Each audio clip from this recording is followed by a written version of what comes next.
Happy Friday. Hey, everybody. John King with Summit Funding. It is Friday, the 10th of June. So here we are 1/3 of the way through the month that gets us halfway through the month of, or through the year. Crazy how quickly time is flying. Anyway, appreciate you joining me today. We are here with my Financial Friday.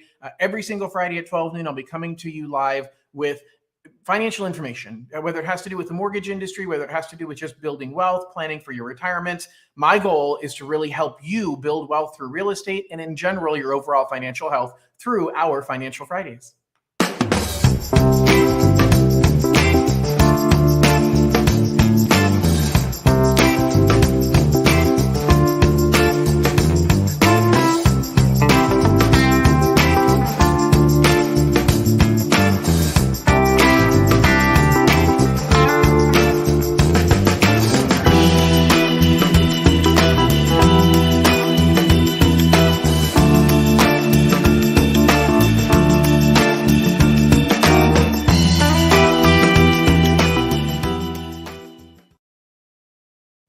All right, so today our Financial Friday topic is going to be on the great debate, to rent or to buy. That is the question, right? To be or not to be, that is the question. Well, today the question is rent or buy. Literally 22 years in my career, and this is still the number one question that I get. It is still the biggest unknown that people ask on a regular basis. Hey, John, should I rent or should I buy? Like, it's cheaper for me to rent. Why in the world should I become a homeowner if I can pay less in monthly rent?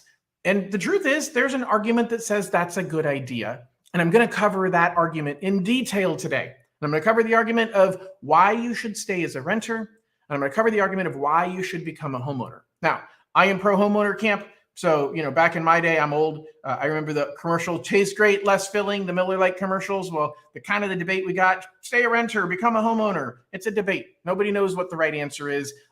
But it's honestly, there's so many polarizing pieces to this that I genuinely wanted to get together with you and present my thoughts on both sides, on the pros and cons of this. But the most important thing I want to do is stop for a second and talk about why. The thing you have to figure out is, why do you want to become a homeowner?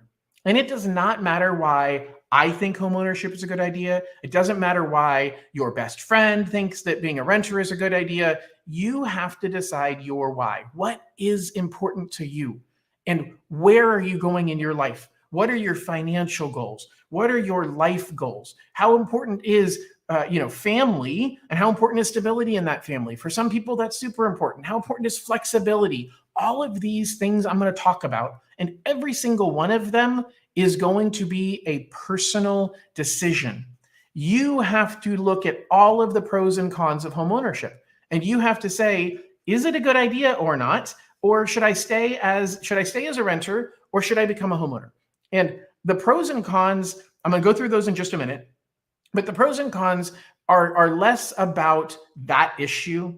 And I think we sometimes when we start going through a list like this of pros and cons, you're actually going to see in a moment that I'm going to say, hey, this is the winner, or that one's the winner, or it's a tie, nobody's a winner. This isn't necessarily the Benjamin Franklin method of decision-making.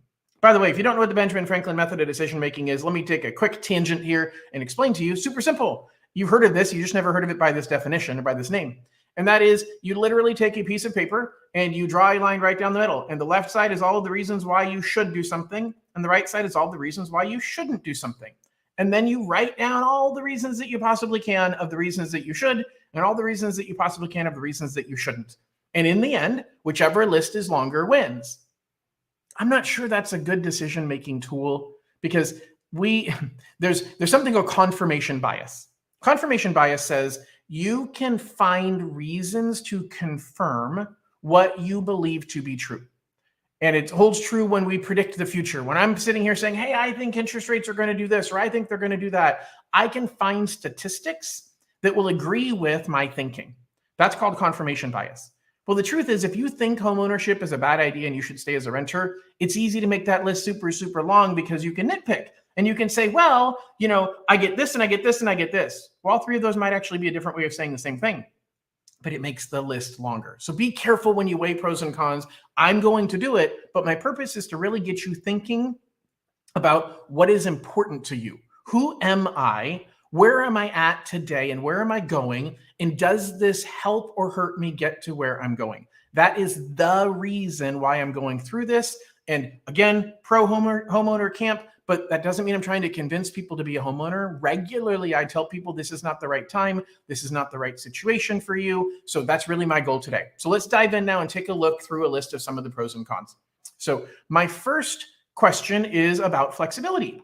How flexible is it for you when you're talking about, hey, I'm not really happy with this particular home. I need to move. I've got a job change. I live downtown and I want to be able to now move into the suburbs. Home ownership is not very flexible. You can sell the home.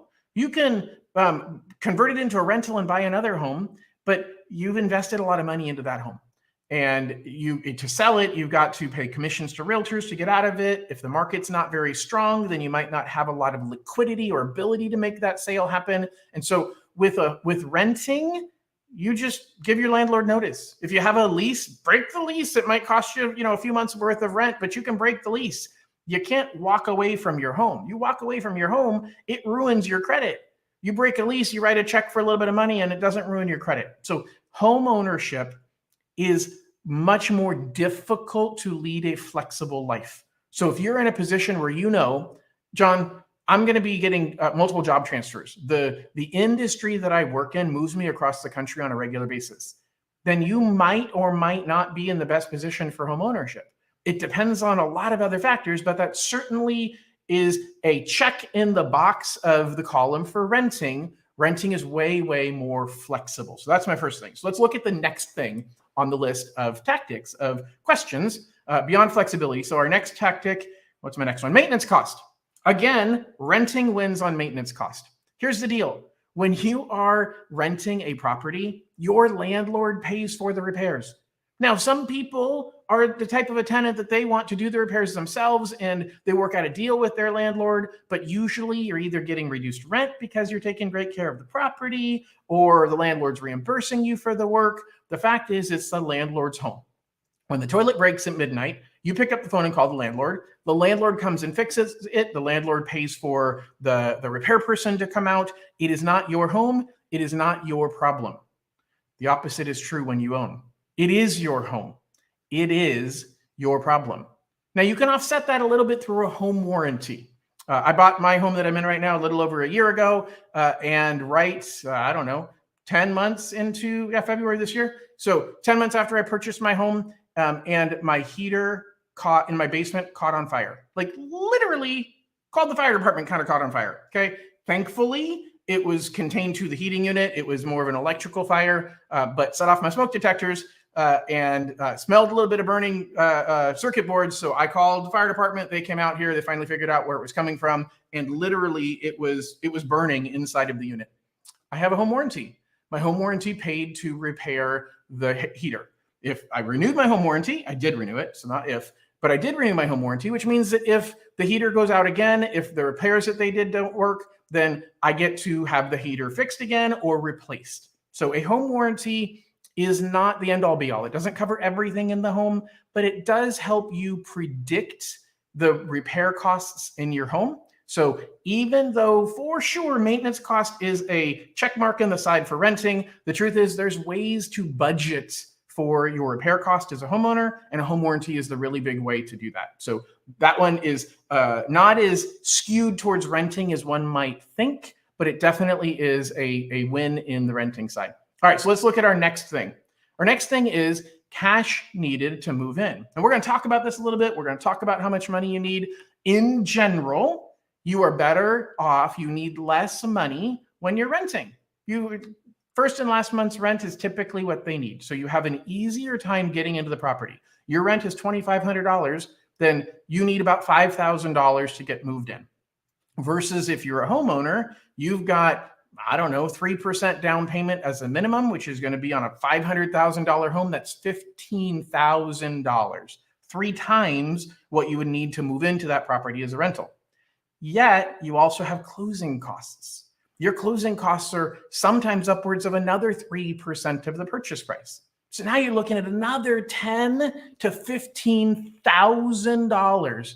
We're talking potentially $25,000 to $30,000 that you need to move into a home that you're going to own, compared to $5,000 to buy a rental property. Now you're thinking, hey, John, don't you get paid to do mortgages? Why are you talking us out of this? It sounds like kind of a horrible deal to buy a home and have to pay 6 times the amount of money out of pocket to buy a home.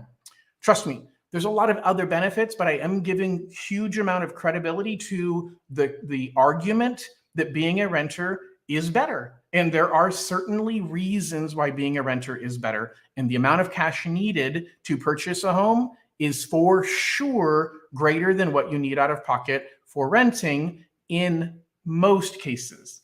I'm going to show you before this broadcast is over some scenarios in which I could get you into that $500,000 home with nothing out of pocket. Okay, so there's ways to make this work, and we're actually in a market today that might allow that to happen that hasn't been available for the last couple, 3 years. So huge opportunity right now, but let's go back to my pros and cons, and let's talk about what the next bullet point is on the pros and cons. Proof of funds. Here's the deal, gang. People sometimes don't trust banks. Shocker. They don't like keeping money in the bank. They move money around a lot. They cash their paycheck and they just deposit their paycheck. Guess what? When you're renting, who the heck cares? Your landlord just says, hey, write me a check for $5,000. They don't care where the money came from. They don't care if the money's been in cash. They don't care if you go buy them a money order, and it doesn't matter. So there is a huge opportunity for flexibility when you are renting. You don't have to prove where your money came from. When you're buying a home, we've got a paper trail every single penny. If you deposit cash, if you operate in a cash business, that can create major problems. If I talked to a client last week and he said, John, I don't trust the banks. I take every single one of my paychecks and I cash them and I take the money and I hold it at home. And I said, can I have your home address again? No, I'm just kidding. But I did say, hey, that's understandable, but it's a challenge. It's a challenge for me because I have to be able to prove where your money came from. As a home lender, we're concerned that, hey, did you borrow that money? Did that money come from a credit card that you now have a higher monthly payment on? Your landlord doesn't care if you took a cash advance on a credit card. Whatever, you have to pay the rent. Go ahead and pay the rent. If you don't pay it, I'm evicting you. So it is a lot easier to come up with the money for the down payment or the security deposit on renting a home compared with proving where all the money came from for buying. So the process is just a lot easier becoming a renter than it is becoming a homeowner. All right, so let's look at what our next pro versus con is. Neighbor disputes. John, what do you mean neighbor disputes? Let me tell you. You are, as a homeowner, married to your neighbor, kind of like you're married to your spouse. You're in a position where your neighbor is going to be influencing how happy you are in homeownership. And you don't get to pick your neighbors. As a matter of fact, that's a very challenging situation because, yeah, when you move in, you can stand outside before you buy and see if you run into the neighbors. You can go knock on doors if you want. They may or may not answer the phone or answer the door. But the fact is, if you have a challenging neighbor, it can definitely make your life difficult. I've had clients who have wanted to sell their home and they had not, like, the numbers say they're in a great home, in a great neighborhood, everything is good, but they have a major dispute with their neighbors. You can't force the neighbor to move. And you're now in a position where you might be forced to move and have a pretty high cost to do so. You got to pay the realtors to do it. And I hate to say it because this is the very rare unicorn circumstance, but the fact is a bad neighbor can make it hard for you to sell a home. And I hear about it periodically through peers across the country where they have a client that has a dispute with their neighbor, and the neighbor decides, hey, I'm gonna make sure I'm out there every time on my yard when somebody comes by to look at the home and discourage them from buying or whatever. Like, now it becomes a legal issue. But the fact is, you're living next door to that neighbor, and you've got to understand you can't force them to move, and it's not real easy for you to move. Versus if you're a renter, you got a neighbor dispute, go find another rental. Like, it's not, you're not forced to stay in that home. And so the neighborhood Neighborhood disputes might be a more too specific of an example, but the fact is the neighborhood. You're married to the neighborhood. You're married to the community. You're married to the homeowners association. All of those things are easier to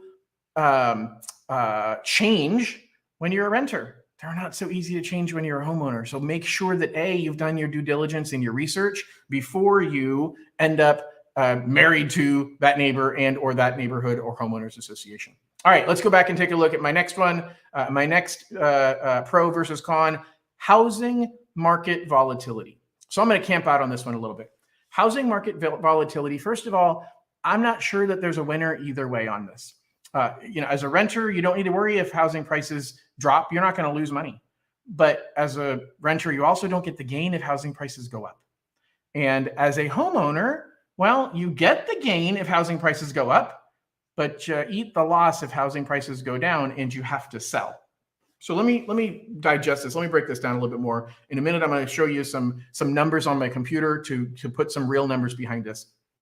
The fact is that when you are a homeowner, there is a concept called realized gains or realized losses in finance. And I'm going to separate from being a homeowner for a second and talk about the stock market. Stock market's super volatile. Today, June 10th, stock market had some major losses. It's because of inflation. Okay, you've heard me talk about inflation before. If you haven't, I've got a lot of videos in my YouTube library talking about inflations and what's happening. I have a market update coming out this afternoon that is talking about what's happening with inflation. You can find that on my YouTube library as well. But here's the deal. The stock market is highly volatile. If the stock market loses 10% of its value, but you didn't sell, you lost nothing. It is not until you actually sell, because it goes down, it goes up, it goes down, it goes up. The same holds true with the housing market. So if prices drop, you don't lose any money. And I'm going to share my screen right now, and I'm going to give you some thoughts here on, so let's see here. Let's make sure I got my screen share up. Do I have my screen share up? I do not. Let's get my screen share up. Perfect. All right, there we go. So the first thing we're looking at is housing prices, because that's the first thing everybody worries about is, oh my God, John, housing prices are going to drop. And I'm actually hearing that today. I'm hearing that question today from people saying, hey, we're past the peak of the housing market. We're seeing prices go flatten out. We're seeing more inventory on the market. We're seeing more homes out there. And we're seeing sellers give price reductions. So John, prices are going to drop. And let me show you in this chart. So first of all, this chart here is going back. It is the median house price for all homes across the United States. And it is going back to 1963, man. All right, so back in 1963, and we see some drops, but in general, the housing prices have continued over time to go up. What people are freaking out about is, John, are we in the first quarter of 2007? That was the peak of the market before the bubble burst. And they're afraid we're there right now. And I have a couple of thoughts for you. First of all, even if I bought a home in 2007, as long as I keep the home for at least 10 years, my value went up significantly. The value actually nationally by 2013, 6 years later, prices were back above. And by 2017, 10 years later, prices are significantly above. The average home price in 2017 was $313,000 compared to 2007 at $257,000. Let me say this more clearly, okay? We have not ever seen a decrease in housing prices over any 10-year period.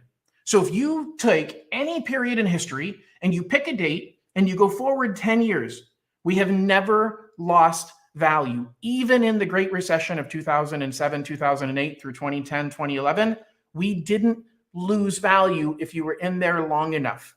So the first argument about housing market volatility is it's not very volatile if you're planning on being there long enough. Now, this flies right in the face of flexibility, because if you plan on being there for 10 years and it's not very flexible for you to be able to make a move, pick up and move to a different neighborhood or move to a different state. Now, maybe you can make that move and keep that original home as a rental property. Now you're generating some income, and we can talk about that opportunity in a little bit as well. But it's critical to understand housing prices over a period of time. Historically, I cannot predict the future, but guess what? The history of how things go is a pretty good guess of how things are going to happen in the future.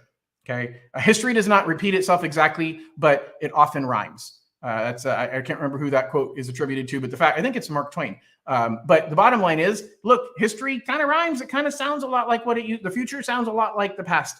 And that's critical to understand when we look at these charts and we look at information. And so when people say, John, I'm worried about I'm worried about housing market volatility, I say, great, so am I. But what's your alternative? What are you going to do instead? You're going to stay as a renter. And I want to dive into some of those numbers right now. Before we go on to any of our other pros and cons, let me share my screen with you again. And we're going to talk about a situation where somebody says, hey, John, I am worried about housing prices crashing. And so, okay, cool. Then let's talk about what happens if housing prices crash. So let's zoom in a little bit so you guys can see this a little bit bigger. And this chart is going to break down what happens if housing prices fall. So first and foremost, we've got a rent payment of $2,500 a month plus about $25 a month in renter's insurance. And if you bought a home right now for $500,000 with 20% down, you're borrowing $400,000. Rates right now have moved up today. They're 5.5% to 6%. So I'm using something in the middle at 5.75. That means that your payments, including taxes and insurance, is $2,960. Now you're saying, John, I don't have that much money out of pocket. I don't have $100,000. I'm using this as a starting point. Please don't tune out and say, John's not talking to me. The truth is, I'll show you in a few minutes how you can get this home with nothing out of pocket. It's going to be a higher payment. It's going to be some shifts here, and I'll explain all of that to you. But the reality is a lot of people right now, and I bet some of you are thinking to yourself, you know what? I'm going to sell my house today, cash out of the market, and then wait for it to crash. That's my game plan. Guess what? The challenge is going to be, A, what are you going to do in between? You've got to rent. And with inflation, we are seeing rents skyrocket, and we expect to continue to see rents go up. Rarely do we see rents decline, especially with the significant shortage in housing that we've been dealing with. The construction industry all but shut down building new homes in 2008 when the market crashed. And they really didn't start aggressively building new homes until 8 years later in 2016. We had an 8-year lag. Then we dealt with a whole bunch of supply chain issues over the last 2 years where the construction industry could not catch up with building enough homes for the number of people that wanted to buy or rent. And the reason why there's such an influx in people right now wanting to buy and to rent is something called household formations. Household formation is when someone moves out of their parents' house and moves into a home of their own. So that might happen when you graduate high school. It might happen when you graduate college, but you're forming a separate household. You and your parents used to be one household. Now you grew up and you leave the nest. You form another household. Guess what? Over the last 10 years, the generation that historically would move, that age group of 20s, early 20s to mid 20s, they didn't move out as often as their prior generations did. They didn't move out as young as my generation did. And I'm not very old either. Anyway, so what we're dealing with is we're dealing with a lot of people who delayed. So the housing market was fine because you didn't have many people wanting to buy homes and you didn't have many builders building homes. Now we fast forward to 2016, builders start building. They're building aggressively, but now they're behind the 8-ball. We fast forward to 2020, builders are building super aggressively. Now they have supply chain issues. Now they can't get garage doors, they can't get appliances, they can't get anything. And now they've had to slow down how quickly they're building homes. And it takes longer to build homes, so they're building fewer homes. And then today, now I don't mean literally today, I mean early 2022, builders have decided, hold on, we're worried about a rise in interest rates, and we don't want to be stuck with a bunch of finished unsold homes like we were in 2007. So the builders are slowing down. The builders aren't building as much now because they're worried about the rise in interest rates. And because it takes them 6 to 12 months to build a home, they're saying, hey, let's just cut back how many homes we're building so we're not stuck with a big issue 6 to 12 months from now. And we know that, A, we're seeing the builders and we're hearing them do it. B, the price of lumber has plummeted. In 2021, the price of lumber was super, super high, and now price of lumber has plummeted because the builders are not building. They've slowed down, and we're going to have still a lot of demand on houses because people need to have some place to live. And if they choose to rent, they still need a place to live.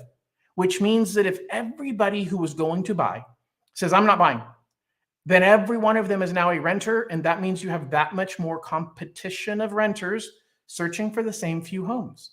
That's going to continue to drive up rents. So when we go back to my screen share here, and I take a look at what the numbers are, and you say, hey, John, I'm going to sell my house and cash out, and I'm going to become a renter. So let's make that a little bit bigger so we can see it. So we've got $100,000 down payment because, look, you have more than that in equity. You have a huge amount of equity in your home right now. And so you can say, hey, I can buy a house and I can have a $3,000 a month payment. Or you can wait and you can say, you know what, I'm going to buy houses when prices fall. I'm waiting. I think prices are going to fall by 10%. So I'm going to buy a house when prices fall. Here's the deal. When prices fall, it's because interest rates are going up. Now, that's a correlation that most of the time holds true. We're literally seeing it right now. And that's what the people who think prices are falling are convinced of it because interest rates are going up. So the only way their theory comes true is if interest rates keep going up. You follow me? So if you're convinced housing prices are going to fall, then you got to admit you're also convinced interest rates are going to continue to skyrocket. So that means that when you buy a home with a 10% lower price, you're paying maybe a 2% higher interest rate. So let's look back at my numbers here. And what you're going to see is you're going to see that if you wait to buy, you're going to pay 7.75% as a theoretical interest rate because rates continue to go up. That's going to cause housing prices to drop. Guess what? Your payment is higher. You bought a congratulations, you saved $50,000 on your purchase price. It cost you an extra $190 a month off your monthly payment. Did that really serve you any good? Really? So somebody's going to look at this and they're going to say, well, wait a second, John, you're kind of skewing the numbers because I was putting $111,000 to close. And because it's a lower price, I'm only putting $101,000. So fine, let's compare apples to apples and say you're still spending the same $111,000. You're still paying $110 a month more. Hear me here. If the house price drops from from 500 to 450 because housing prices went down due to inflation and interest rates skyrocketing, you're going to pay this higher interest rate of 7.75 theoretically when you buy. Did you save any money? No. And you lost 2 years of equity building by paying down your balance. You've got tax write-offs. You're going to say, John, I didn't build equity because the housing prices were dropping. But you are 2 years further into your mortgage and you have tax deductions that you don't get as a renter. So that's critical to understand. You're throwing away money that is paying down your balance. Again, that's offset by the fact, well, yeah, but I can buy at a lower price. I concede, I give you that. I agree completely. But you're also losing the tax write-off and you're going to pay a higher interest rate. If values are down, it's because rates have been up. If rates go down, everybody's going to jump back in and want to buy again, which means housing prices are going to go up. That's what's critical to understand when everybody's saying, I'm out, I'm stepping out of the market. I'd rather be a renter. Don't buy now. It's a good time. It's a bad time. But if that's true, and I don't think it will come true, but if that comes true, it means interest rates are continuing to go up because inflation is out of control and we're not going to save any money by waiting to buy a home. I hope that makes sense. Now, because I'm talking about volatility, I want to talk about the opposite situation. I want to explain to you what happens if you wait and housing prices go up, because we don't know what's going to happen. And people are 2 years ago, I have had so many clients I talked to in early 2020 that said, hey, John, this whole COVID thing, it's going to crush the real estate industry. You're crazy if anybody buys a home right now because nobody's going to be able to afford a home. The world has shut down due to COVID. People are out of work. The economy's in a recession. Nobody can afford to buy a home. It's a horrible time to buy a home in March of 2020. Guess what? Housing prices went up 36% in the last 2 years. The people who bought in March of 2020, their value went up 36% in the last 2 years. So that means you're paying 36% more now for that home than what you would have paid had you bought in March of 2020. And interest rates are higher right now. Now, here's the deal. We can't go back in time. Okay. It's kind of like saying, when was the best time to buy Amazon stock? Well, back in 1999. When's the second best time to buy Amazon stock? Today. You can't go back in time. It doesn't really matter whether Amazon stock falls tomorrow or goes up tomorrow. The fact is, it's on sale because the stock market is pulling back. You buy and you wait. As long as you're not trying to time the market and be a day trader, the second best time to do anything is today. The best time to do it was back in the past. And unless you are Michael J. Fox with a time machine and a flux capacitor, you are not going back in time. Can I say back in time? Am I going to get a copyright infringement? Anyway, you're not going back in time because, oh wait, I did back in time I can say because I didn't name the movie. Cool. All right. So bottom line is, can I get a laugh? Can I get some kind of a smile emoji? I got 8 people on here right now. Can somebody give me some props for my joke? All right. Or else all 8 of you are asleep. Or the joke is nowhere near as funny as I thought it was, which might actually be the truth. All right, guys. So what happens if housing prices go up? How does that play out? So let's take a look at my screen again, and we'll talk about a scenario where housing prices go up. So let's make that a little bit bigger. And same scenario where you say, hey, I can buy now. And if I buy now with 20% down, I am getting a 5.75% interest rate. We're at 29.59, exactly the same starting point. If we think prices are going to drop, we're still starting it today, even if we think housing prices are going to go up. But if you buy later when rates are lower, housing prices have gone up. When rates go back down, everything, by the way, is a cycle. But when rates go back down, we're going to see housing prices go up. Let me say that again. In 2020, we saw, let me back up. In 2020, we saw interest rates plummet. And the 2 years after that, we saw housing prices skyrocket 36% over the next 2 years. That is simply attributed to the fact that people could buy more home for lower payments because interest rates fell through the floor. So if you think that, hey, we're going to hit a recession and interest rates are going to drop, I agree. That's what I think is going to happen. And in that case, housing prices are going to skyrocket again because we have a lot of people pulling back right now. They're going to jump back in. When that happens, I think it's easy for us to see a 20% increase in housing prices over that time frame. So what does that mean? That means that we're going to be paying, hold on a second here. We're going to be paying $600,000 for that same house when rates drop. So instead of paying a 5.75% rate, you're going to pay 3.75%. Awesome. You waited, you got a better interest rate because it's a horrible time to buy a home because interest rates are high. Except if you wait until interest rates go back down again, we expect housing prices to be higher. Again, think about this. Right now, June of 2022, so many people are saying, John, it's a horrible time to buy a home because interest rates are super high. I don't want to pay that rate. I'm going to wait until rates drop. Well, this chart that I'm about to show you again simply will show you when interest rates drop, we're going to see the same phenomenon that we saw in 2020, where interest rates fell and housing prices shot way up. And now you're not going to be able to get an offer accepted because all the cash buyers are going to be buying. You're going to have to waive your contingencies. You're going to have all of these problems and not be able to pick the right home. Or you can buy today and refinance then. Let me show you on my screen again how these numbers are going to work. So if you waited and you got that 3.75% interest rate, let's pretend 2 years from now, I think we're going to see easily a 20% increase in housing prices because interest rates come back down and we have a huge amount of competition. So that $600,000 home at 3.75% is almost exactly the same monthly payment. Did you really win? Did you win? Let me be clear here. You didn't win. If you wait 2 years or a year to get back in the market to buy a home and you wait until rates drop from 5.75 to 3.75, I believe we're going to see a significant skyrocket in home values, and you're going to end up paying the same monthly payment on a $600,000 home as you were paying at a high rate on a $500,000 home. But the piece that everybody misses is if you buy today, and my chart's going to show you, so I'm going to share this chart again. What it's going to show you is this final column. This final column says, what if you bought now at $500,000 and then you refinanced in a year or two when interest rates drop back down? That's the winning formula. Because what you're going to get is you're going to get a 3.75% interest rate on your $400,000, and that payment's going to become $2,475.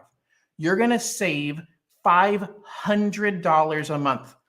If you buy a home now and housing prices go up and interest rates go down, you can refinance at the time that housing prices, that interest rates are lower. And in this scenario, went from 5.75 to 3.75 on a $400,000 home loan, it saves you $500 a month off your monthly payment. Now, we talked about market stability. We talked about the difference in renting versus owning, and the fact that, hey, as a renter, you're more stable. You don't have to worry about the volatility in the market. But guess what? If you're a renter, you don't get to take the benefit of interest rates dropping. Your landlord does. Your landlord is going to save $500 a month off of their payment by refinancing when rates drop, and they're not going to lower your rent. Now, that's not them being mean. It's no different than your employer. Okay. Right now, your employer hires you and pays you a certain dollar amount, and then inflation hit and they've got to pay you more. They're not making more money, but they have to pay you more because you're going to leave to go somewhere else if they don't. But once inflation comes back down, you're not going to lower how much you're willing to accept as an hourly rate. You already agreed to that. That's what they raised you to. You're going to, and by the way, now the price of bread's come back down. So you demanded more income today because of inflation. And yet when inflation goes away, you're not going to give up the gains. You're going to say, yep, hey, it doesn't cost me as much to live, but I don't have to worry anymore because I've got this bigger paycheck.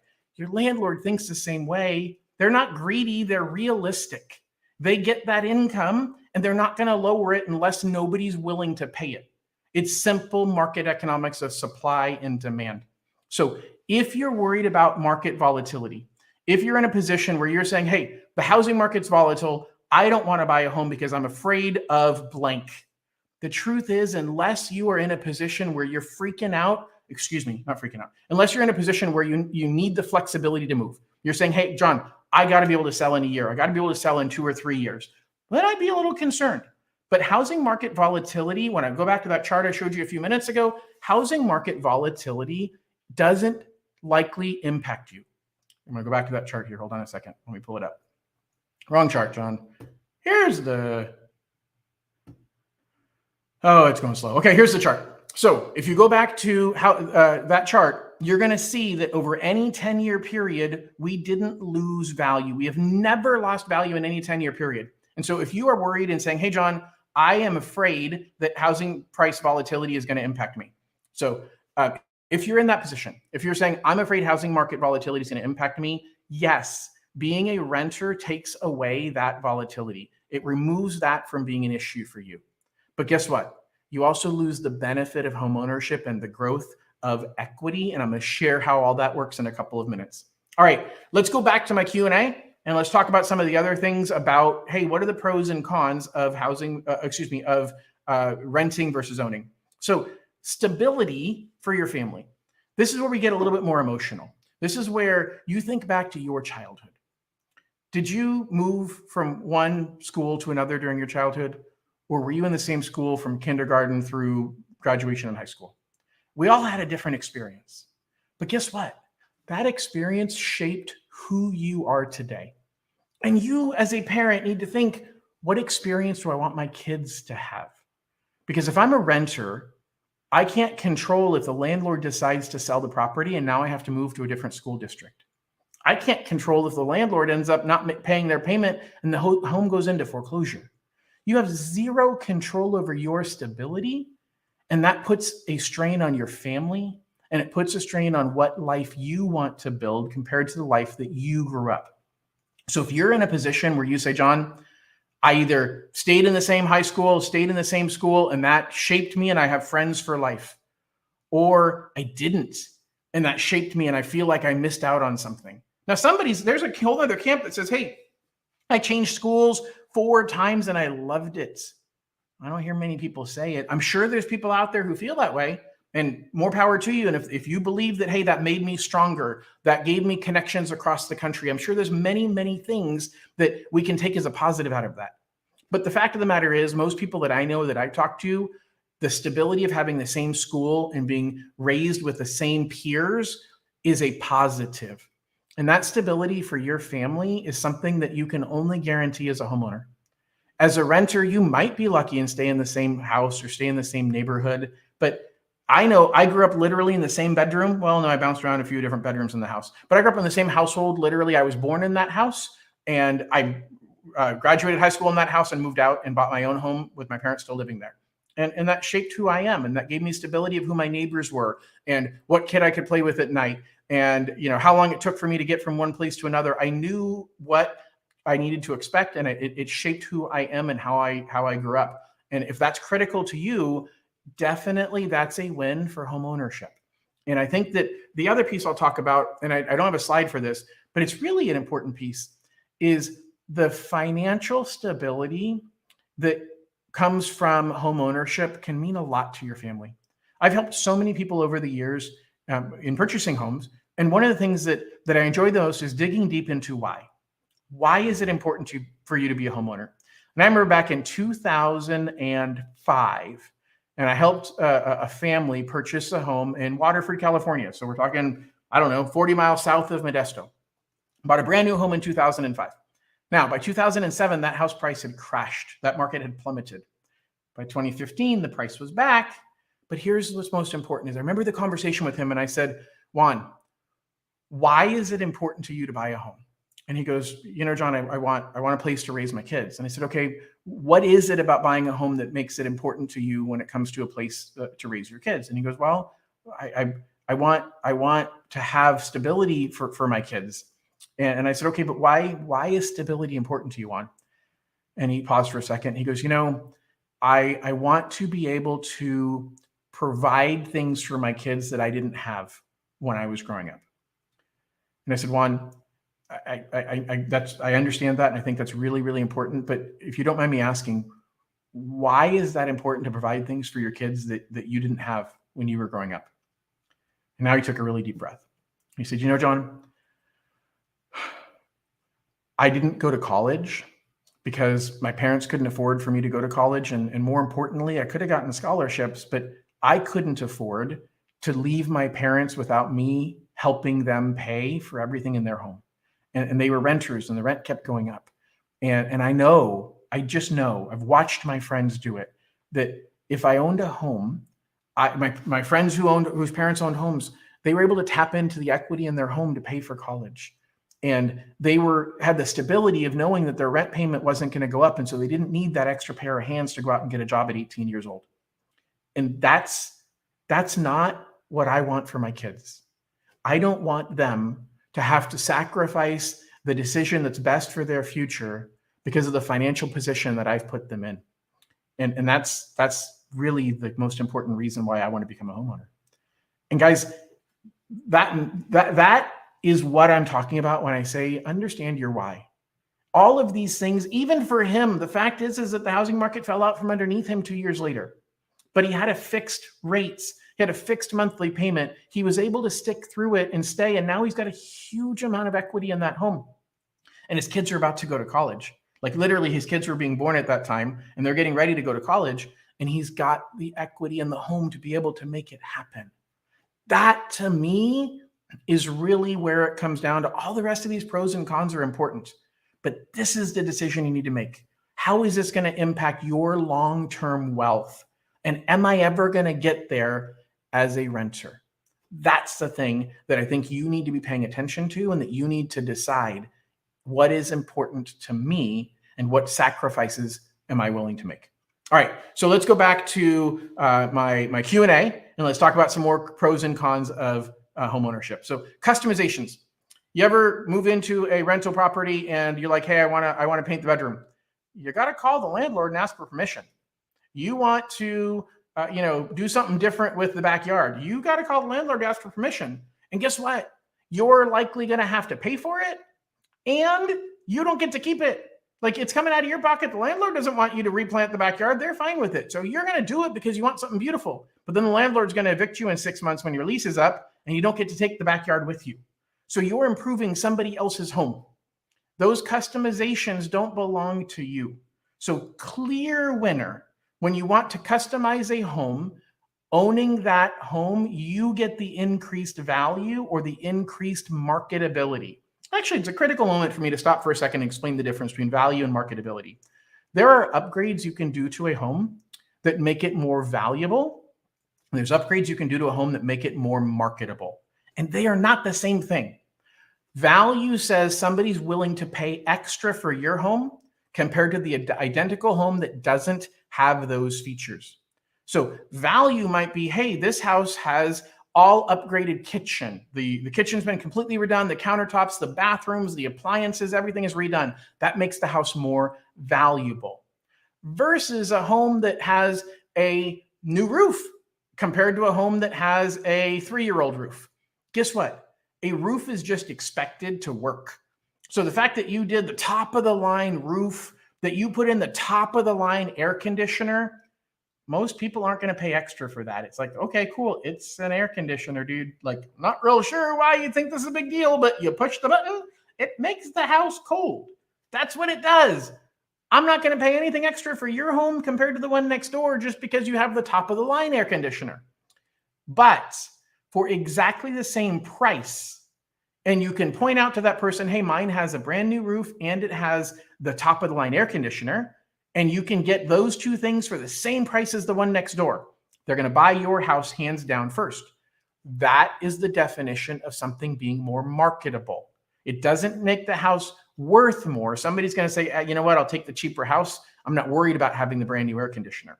So just a side note here to understand the difference when you're talking about customizations and upgrades to a home. Some things make your house more valuable. A lot of things only make it more marketable, but nobody's willing to pay extra for that. And if you think about yourself as a buyer, are you really going to pay extra for a top of the line air conditioner that costs $10,000 more? Are you going to write a check for $10,000 more? I'm not. As long as the air conditioner works, I'm fine. I'm buying the cheaper house. Something to pay attention to. All right, cool. So let's go moving on past customizations. What's the next thing? We've got liability exposure. Okay, so you as a homeowner are liable for everything. Anything that happens on your property, you are fully liable for that. As a renter, you're not. The landlord is liable for that. Now you have limited liability that you're responsible for. So I strongly encourage, if you're a renter, you need to carry renter's insurance. There are things that your landlord's insurance policy does not cover. But the fact of the matter is, your exposure to liability is limited when you're a renter compared to a homeowner. Definitely a win in the renter column. All right, what do we got next? Next, we have, what's my next one? My slides aren't moving. Pride of ownership. I think I kind of talked about this, but here's the deal. When you own a home, it's yours. You're going to take better care of it. It's like kids who bought something with their own money. If mom and dad bought it, well, if it breaks, whatever, I don't really care because I didn't buy it. If they bought it with their own money, whoo, baby, hands off, it's mine.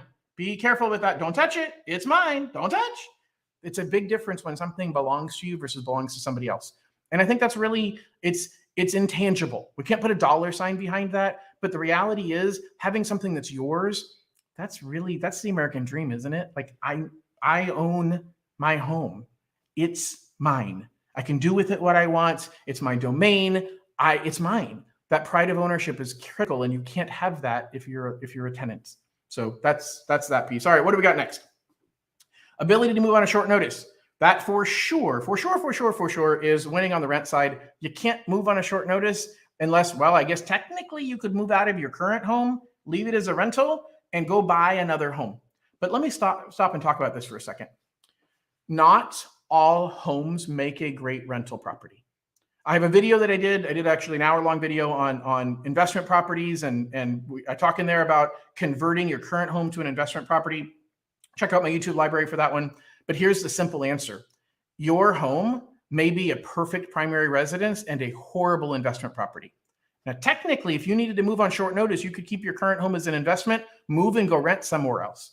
You don't need to worry about having a big down payment. So there is some flexibility, but it's not as easy as if you were a tenant. So if you need the ability to move on short notice, if you have a job or a family situation that's going to require that, then definitely being a tenant renting is better. All right, let's see what we got next. Stability, I think, is what we got next. So stability, homeownership. It's kind of like pride of homeownership. You don't have to worry about the landlord kicking you out. You don't have to worry about the landlord getting foreclosed upon. Stability is super important. All right, let's talk about tax benefits. I'm actually going to tax benefits. First of all, you get zero write-offs as a renter. You get to write off the mortgage, interest, and property taxes as a homeowner. I'm actually going to go through another calculation on my screen So I'm going to share my screen right now. And what you're going to see here is you're going to see a breakdown, and I'm going to go deeper into rent versus own. So I'm going to spend a fair amount of the remaining 10 minutes. If you have any questions right now, please feel free to post them. Looks like somebody just posted a question right as I said that. Let's see here. All right, so this is a great question. I'm going to turn off my screen share right now, and I'm going to cover this question. So this question is, can the bank take your home if you end up upside down due to market crash, even if you're consistent on your payments? Mongo, that's a fantastic question. I appreciate you posting that question. The answer is no. So just like when I talked about the market volatility and the realized gains versus unrealized gains, what that means is that if the market goes down, your mortgage agreement with the bank says if you make the monthly payment every single month, it's yours. We don't care what the house price has done. If house prices go up or house prices go down, you get to keep the home. And so nobody can take the home from you. It's the law. It's the contract. Nobody can take the home from you regardless of what housing prices did. Your challenge is if housing prices drop, then it's harder to refinance if low interest rates drop. Now, rarely when housing prices drop do interest rates drop as well. We talked about that earlier, but there have been times in the Great Recession being the most recent one where the federal government stepped in and said, hey, housing prices dropped and people are stuck now with higher interest rates because interest rates are also lower. And so the government created programs that allow you to refinance even if you're underwater, even if you're upside down. And so I know this isn't necessarily your question, but it's kind of a tangent to it, that they can't take the home away from you. And there are still programs in place that let me refinance even if you're upside down. So we've built in some protections to make sure that what happened in 2007 to 2008 doesn't happen again. So I really appreciate that question. If you guys have other questions, I've got about 9 minutes left here, but I want to take any questions that you have. But until then, let's go ahead and dive back in here. So let's look at the reality. I talked about a scenario before where I said, hey, if you bought a $500,000 home and you put $100,000 down. Now let's talk about the situation that applies to more of you, which says, hey, John, I don't have $100,000 plus closing costs to buy. And so we're going to use the same scenario that says, hey, I'm paying $2,500 a month and I got about $25 a month in renter's insurance. Your tax benefit. So you get a tax write-off, a standard deduction. So this is for a single person. You get $12,550 in a tax write-off every single year as a standard deduction. Your itemized deduction says how much do you have in write-offs that exceed that amount? You can get a deduction in taxes off of that. That tax write-off, if you bought a $500,000 home, you put $25,000 out of pocket. Down payment, you have closing costs as well. Your payment is $3,500. You're like, oh my God, John, I'm paying $1,000 a month more than what I'm paying today. No, you're not. Gross payment you are, but you're really not. And I want to explain this. So the first thing is you get a tax benefit of $600 a month instead of $230. Now, I'm going to switch off my screen here for a second and explain this.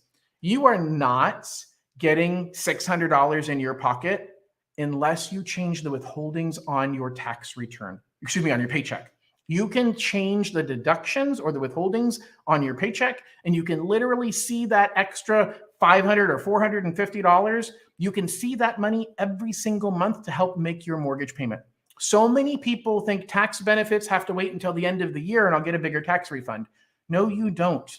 And as a matter of fact, you should meet with a CPA that can help you figure out the correct amount of deductions to put on your W-4 so that you maximize the money you get today. Don't give the government an interest-free loan that they pay you back in a year. Get that money today. So let's take a look over here at my screen. And you're going to see your tax benefit is $605 a month. And if you change your withholdings, you get that extra $400 in your pocket every single month. And you're paying down principal. This is something people forget. The first payment you make on your mortgage, $500 of that payment based on this scenario, $500 of that payment is paying down your principal. So that money is saving. There's three major benefits to homeownership. Okay. So let me get rid of my screen here for a second and explain this to you, what the three benefits are. Three major benefits of homeownership as far as I look at it. The first one is that you are paying down your principal every single month. That's what I was just showing you a moment ago. Your balance goes down. I don't care what home values do. You're paying down your balance, and in 30 years, you will owe nothing. You will have 100% equity in that home if you don't refinance or sell in 30 years. So you're putting money in your own pocket. Think of this like a forced savings account. So many people don't switch from being a homeowner to, or for a renter to being a homeowner because they can't afford the monthly payment, but they're saving $500 a month in their savings account. Guess what? You can take that $500 a month you were putting in your savings account, and instead you're saving it into the principal of your home by paying down the balance. So looking back at my screen over here, you're going to see that we're paying down the balance every single month of $495 a month. So that money is in your pocket, plus you have an extra $400 approximately of tax benefit. So when you subtract the tax benefit from your rent payment, your rent net is about $22.95. When you subtract the tax benefit and the principal paid from your mortgage payments, your net payment is $24.53. It is not $1,000 a month more. It's $150 a month more. That is critical to understand.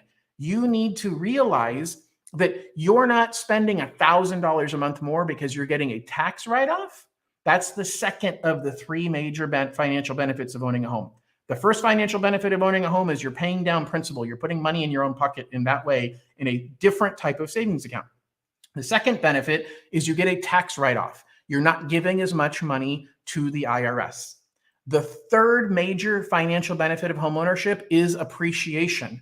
Now, that assumes housing prices are going up. We don't know where housing prices are going to go, and I've spent a lot of time talking about that today.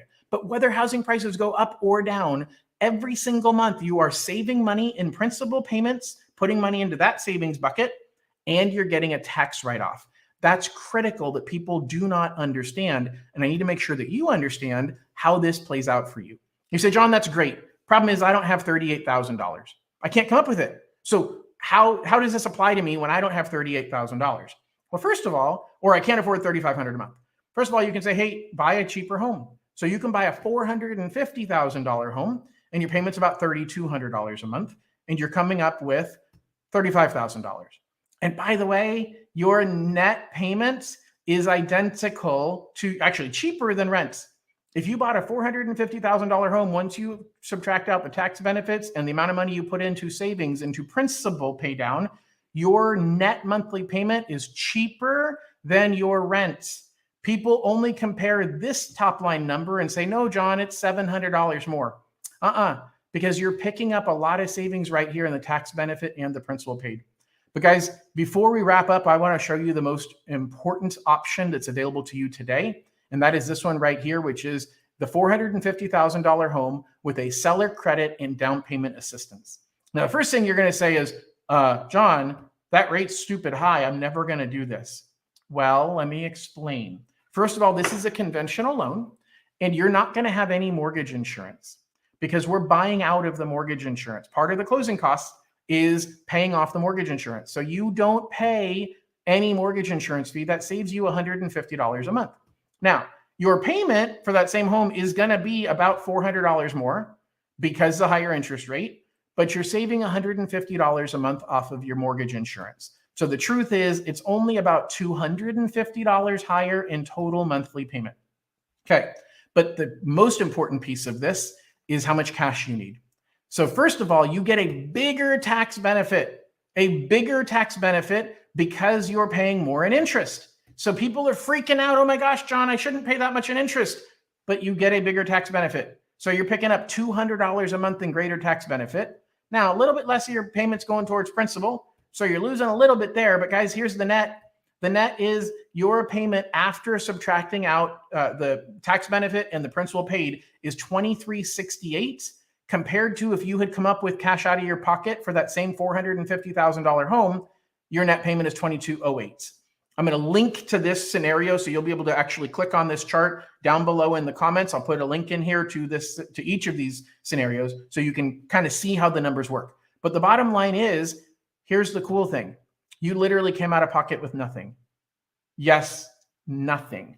because we're utilizing down payment assistance. And so your down payments and your part of your closing costs are paid for through a program called the Cal HFA Down Payment Assistance Program. And we're using a 3% seller credit. So let me break down these numbers for you. We're just about out of time. So if you have any questions, feel free. But let me switch back here. So let me break down these numbers for you very simply. You can buy a $450,000 home today if you have great credit with zero money out of pocket other than your earnest money deposit, maybe $1,000 that you can actually get refunded back to you, and then the cost of the appraisal of about $500, and then you've got the cost of any inspections you do on the home.